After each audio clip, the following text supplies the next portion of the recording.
यार तू जिम क्यों नहीं आता? यार जिम आने की कोई मोटिवेशन ही नहीं है, तो क्या करूंगा जिम आके? तू एक काम कर, सीधा जा अंजलि को प्रपोज कर।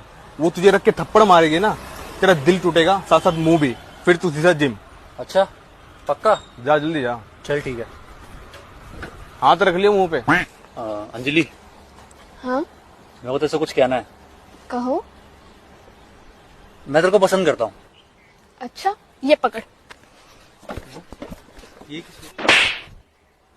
इतना टाइम लगता है बोलने में?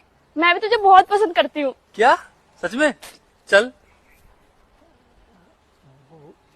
अंजलि